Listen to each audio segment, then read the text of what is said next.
Britain first! Fighting back! Britain first! Fighting back! The far right in Britain isn't just on the march, it's taking violent, murderous action.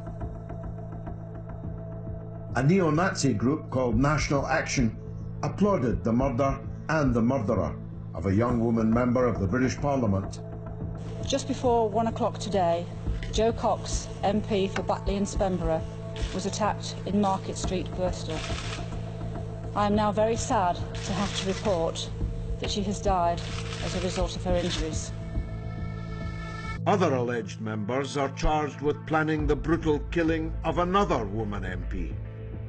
And 2 British soldiers, said to be from the same Nazi group, face serious terrorism charges. Fascism and far-right extremism, street violence and confrontation isn't new in Britain.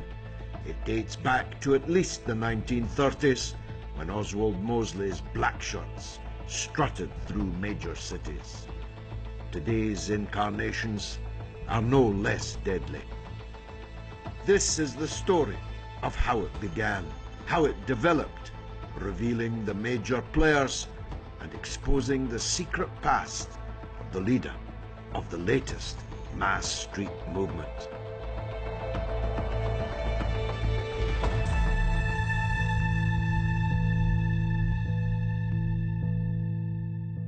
Last year, the young woman Labour MP Jo Cox was cruelly murdered in the course of her public duties in Birstall, West Yorkshire.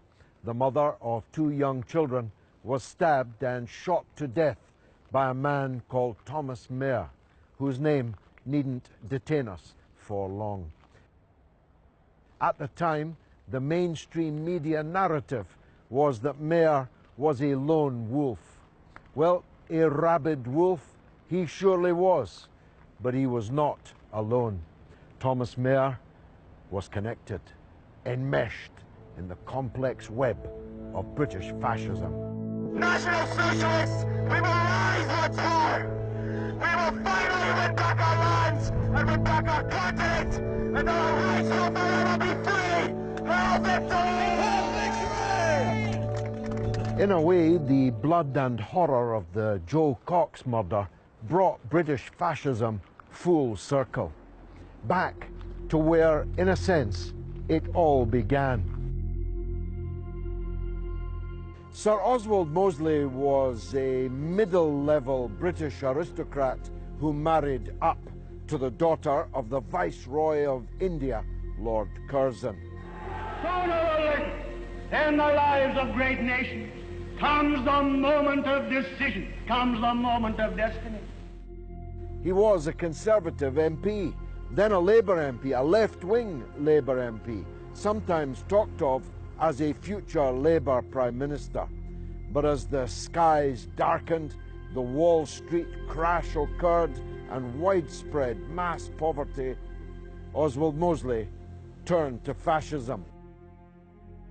There's been a 50-year dispute over what fascism actually is. One of the most influential definitions was by Roger Griffin, who argued that it was a palingenetic form of ultranationalism, and that's a fancy way essentially of saying it's a cross-class revolutionary brand of nationalism that believes in the renewal of the nation and a new man. And in a way, that's what people argued separated fascism from conservatism, that conservatives looked back at the status quo, whereas fascists were very much about looking forward at creating this ethnically pure new man.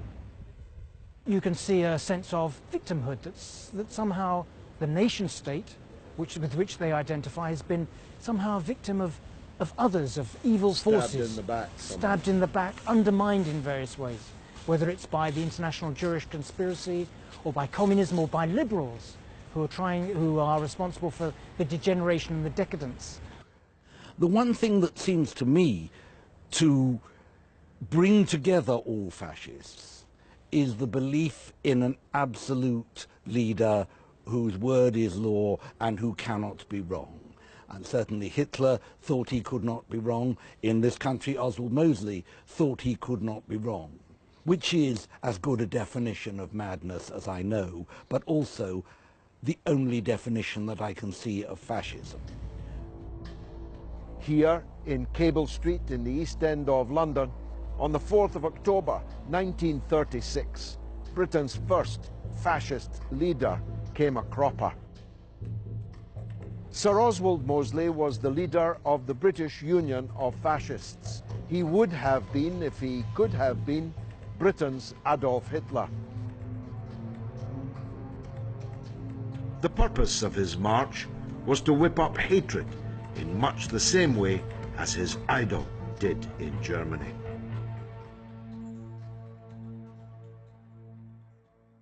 The people of the East End, indeed people from all over London, came en masse to oppose him. 250,000 Londoners stood here in Cable Street proclaiming, "No passaran, they shall not pass." And when Mosley and his black-shirted, jack-booted Nazis came a-marching, the people stood firm. There was trouble, all right, but the fascists were routed and had to call off their march. Racial tension was already simmering here in the long, hot summer of 1958. Here on Friday, August the 29th, outside Latimer Road Underground Station, the spark was lit.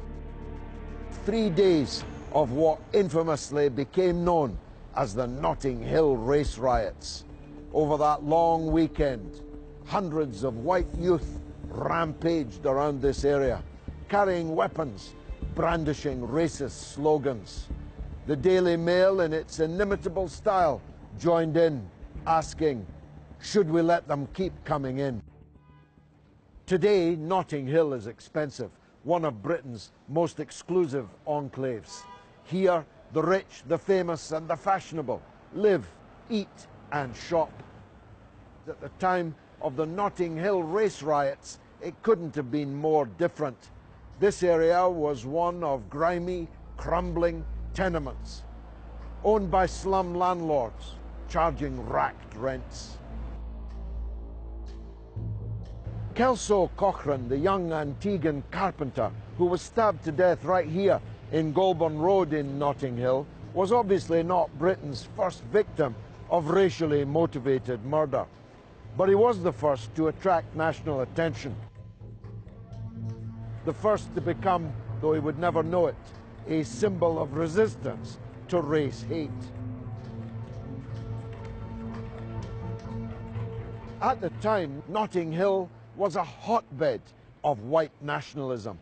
Oswald Mosley's Union movement and Colin Jordan's White Defence League had this place seething with racial tension.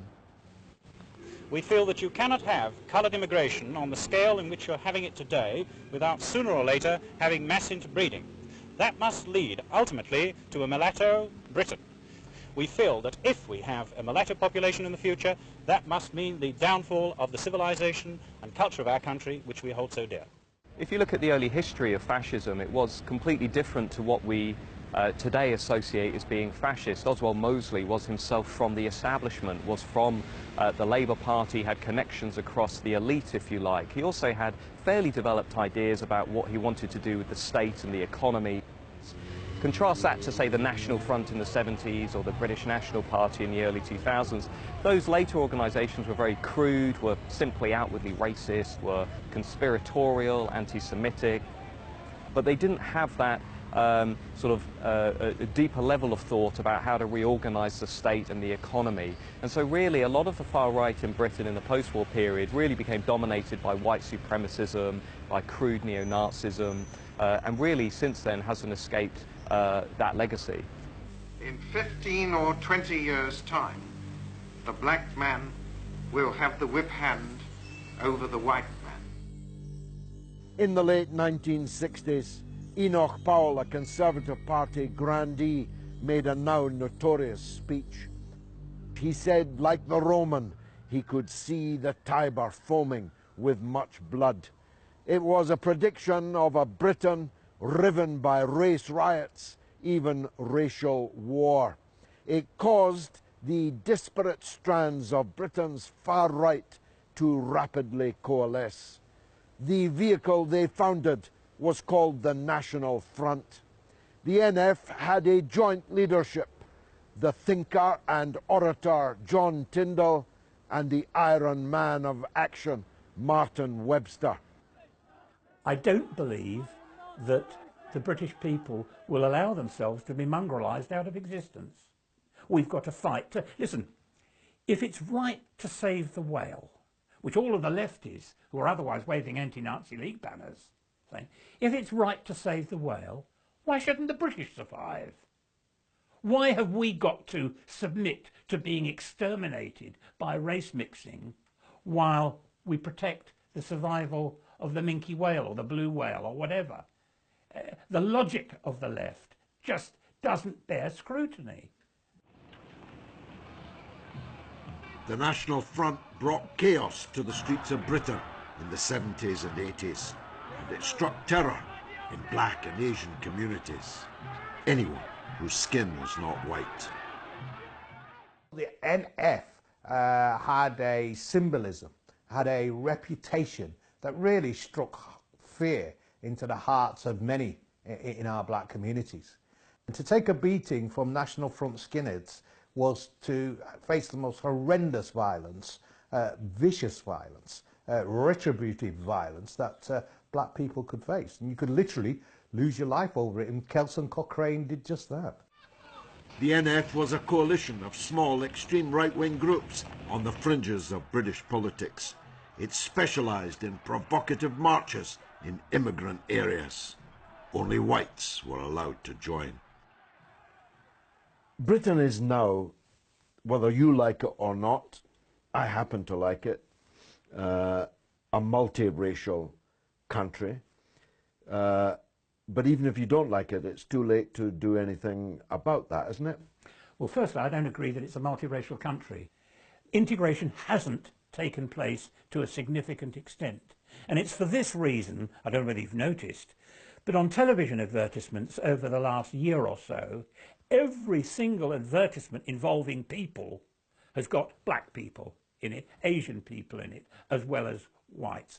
And particularly, insidiously in my view, they're showing, including in furniture and bedding advertisements, black and white couples. We are insidiously being got at. They're hoping that nature will follow art, and that if they create an illusion of an actuality of integration and race mixing and miscegenation, that's how the public will follow it. Well, the Brexit voters indicated that they're not. The National Front tried to give itself a democratic veneer, standing in local and national elections, without success.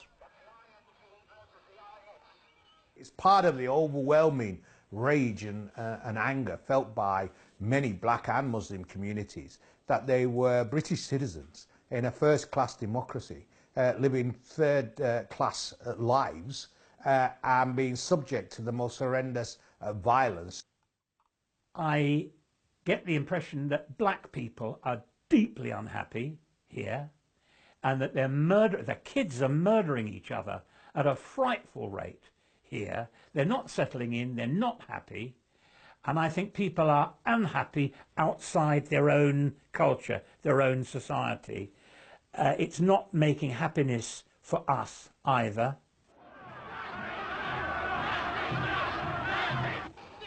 The NF had a clear message about how to solve what it saw as the race question.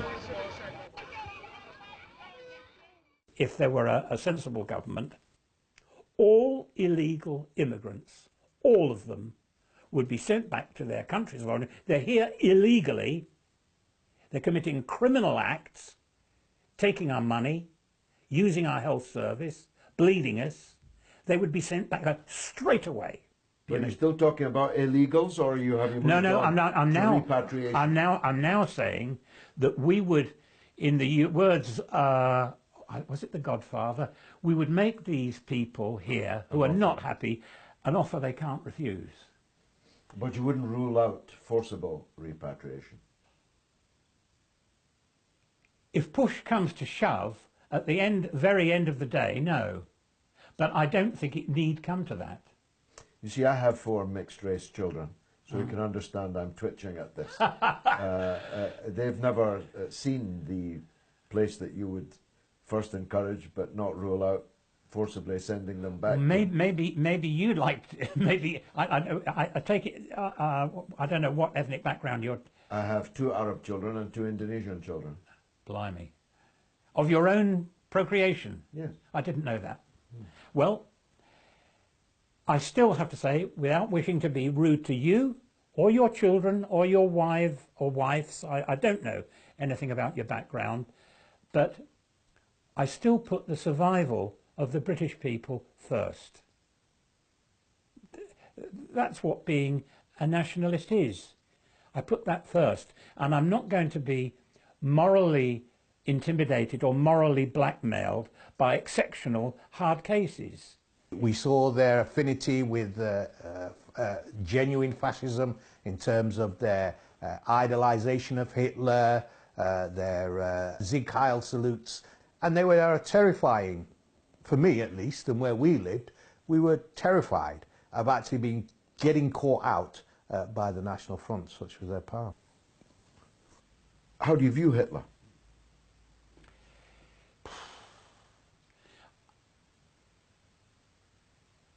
I think he was a great man for his people. I think that a lot of the things he did for his people, picking Germany out of the dump that it had been thrown, firstly by the Versailles Treaty, and secondly by financial corruption and political decadence within his country. I think the Hitler that led to him taking power and cleaning up his country and raising German self-respect, that was an era which I would have supported him in. But what about, for example, the Holocaust?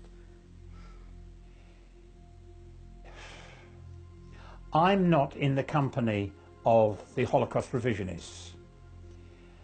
I do think the promulgators of the Holocaust narrative have got a lot of very serious questions to answer.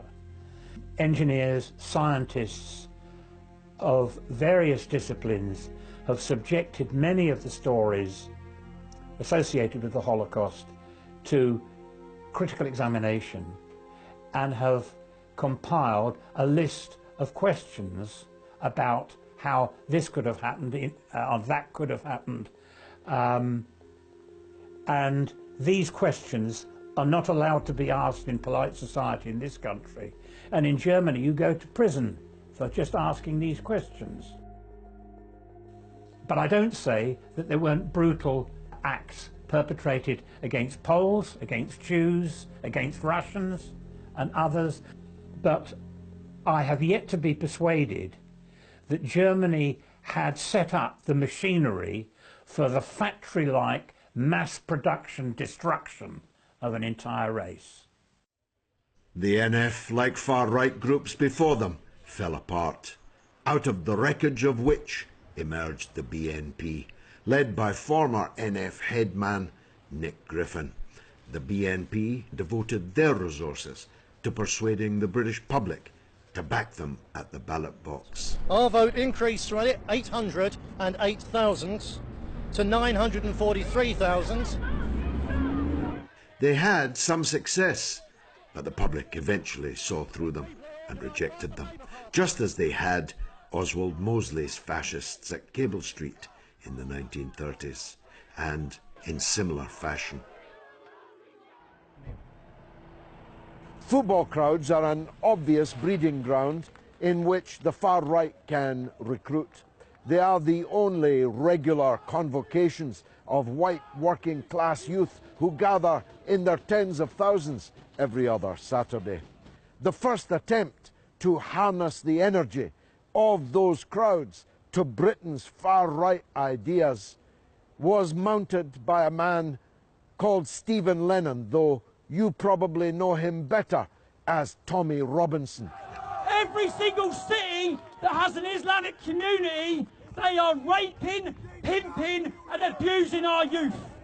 A bit of a hoaxer, a bit of a huckster, Lenin started the English Defence League, and for a brief period they were alive and kicking. No surrender to the Taliban! Scum! Scum! Scum! Scum! Scum! Scum! Islam is coming to get you. It's going to kill as many people as it can. It will slit your throat like you are a cow on the street, and it looks on you like that. It has brought tears to my eyes reading what these girls have gone through. The reason why these men rape these children, it could be because they are perverted criminals, but it could be because they are following this manual. It could be. So when will the police, when will the politicians realise the link between this and them men that are raping our kids?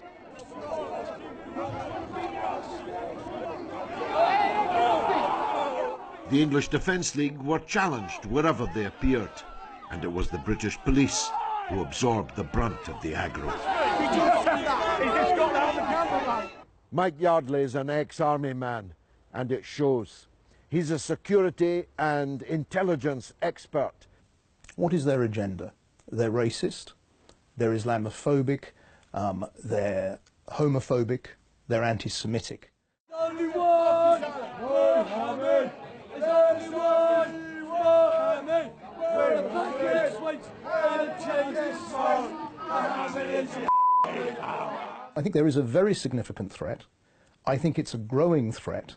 I see these organisations which are usually splintered, which reform, which take different names, NS 131 for example, Scottish Dawn. UK has pledged to take in 20,000 refugees. They are not welcome in Britain, they are not welcome in England, and they are sure as hell not welcome in Scotland. Send them back! When the organisations are beginning to develop a potential which you see as terroristic, but seriously dangerous, then I think you don't have any choice. You have to take that sort of action. Even though you know that the groups will then disperse, the people in the groups will disperse, they'll probably create new organisations. Nevertheless, you're disrupting them. And so that there is a benefit, there's an immediate benefit to that disruption. Well, we say no! In the wake of the murder of Joe Cox, the UK government used anti-terror laws to crack down and ban these fascist groups. National Action will become the first ever extreme right-wing group in the country to be proscribed. National Action is a vile group. They promote homophobia, they promote violence and terrorism, and they have no place in this country. A number of alleged members of National Action are now facing trial on serious charges. 2 of them are soldiers in the British Army. For legal reasons, we can't go further into their case at this point in time, but one thing is obvious, that the British government fears danger from Britain's far right. What is interesting, though, is the media attention that the Islamic radicals have had, but to date, they haven't really devoted anything like the same media resource to exploring this phenomena. We want our country back! We want our country back! We want our country back! There's a new outfit in town, the Football Lads Alliance, founded by a convicted football hooligan banned from every football ground in the country and regularly courting right-wing extremists as speakers. Look at inside. The FLA has mounted 2 huge demonstrations in London. Thousands took to the streets to back them. Others turned out to protest that the FLA weren't all that they claimed to be. On that demonstration, as we were trying to leaflet, that's all we were trying to do, leaflet the march, people were racially abused, people were threatened, nurses were told, quotes, "I hope they effing bomb you," right? This is not a non-violent group. Look, we're against all extremism, no matter what the press say. You know, far left, far right. You know, we're just normal people who want change. Simple as that. It's simple as that. They're saying they're just football lads. Well, come on, they're formed by a football hooligan. Right. It's not about, at the end of the day, look, we've got to make this clear. It's ain't about violence, there are other ways to cause disruption. Push the government to act before it's too late. We live in a world of democracy and freedom of speech. That's needed more than ever now, and the FLA can provide that platform. They're taking great pains to say we're anti-racist and so on, but how come there wasn't a Muslim speaker on the platform? The truth is, a lot of the people following the FLA hate Islam. Not just Islamist terror, as they call it, they hate Islam. For a supposedly anti-extreme, a group that's against terror, you've got people who are linked to terror acts, you've got people who are known racists and fascists. There's a man called Paul Tinari, who was a former London UDA commander and a convicted gun runner for the UDA, who is a member of the FLA. One of our aims was to not have no flags on our march. We've really promoted the non-racism approach, the non-violent approach. It's all about peaceful protest. Former hooligan John Megan tries to say he's against all extremism, but he and Tommy Robinson, seen here in Bristol on an EDL jaunt, are just the latest heirs to Mosley's black shirts.